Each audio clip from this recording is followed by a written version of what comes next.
如果你的人生从一开始就必须逃命，你还会相信神有计划吗？圣诞节的音乐才刚停，博士的脚印还没消失。马太福音第2章突然急转直下，没有歌声，没有光环，只有逃亡。你以为耶稣一出生，世界就会变温柔吗？不，圣经比童话诚实得多。经文一开始就很不浪漫，他们去后，有主的使者向约瑟梦中显现，说：起来，带着小孩子同他母亲逃往埃及。注意这几个关键字，起来，带着，逃，立刻。这不是慢慢祷告等感觉，这是现在就走，否则会出事。原来连神的儿子来到世界，也必须面对现实的危险。如果你是约瑟，你会问什么？为什么是我们？不是说这孩子是救主吗？为什么不能直接保护？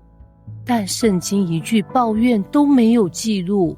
约瑟就起来，夜间带着小孩子和他母亲往埃及去。没有拖延，没有讨价还价，有些顺服不需要完全懂，只需要愿意走。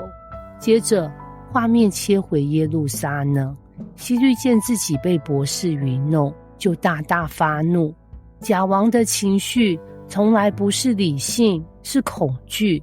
于是他下了一个能写的命令，杀尽伯利恒所有2岁以下的男婴。这不是圣经美化的世界，这是罪恶赤裸裸的现实。而这段经文提醒我们一件事，耶稣不是来到一个中立的世界，而是一个敌对的世界。马太引用先知耶利米的话，拉结为他儿女哭泣，不肯受安慰。这不是冷冰冰的预言对照，而是神在说，我听见哭声。信仰不是否认痛苦，而是在黑暗中宣告，神仍然在历史里工作。故事还没结束，希律死后，天使再次出现，叫约瑟回以色列。你以为可以松一口气了吗？不，因为新的掌权者登场。约瑟听见亚基老接续做王，心里害怕。于是神再次引导他们去了拿撒勒，一个没有人看得起的小地方。最后一句，马太下了一个看似平静却极重的总结，这就应验先知所说，他将称为拿撒勒人。弥赛亚不是在镁光灯下长大，而是在边缘、被忽略、被小看的地方成长。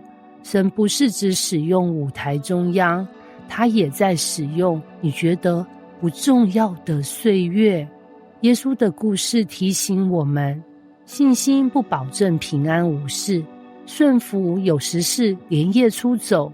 神的儿子也走过难民的路，而正是这样的救主，才能真正懂你人生的惊慌与黑夜。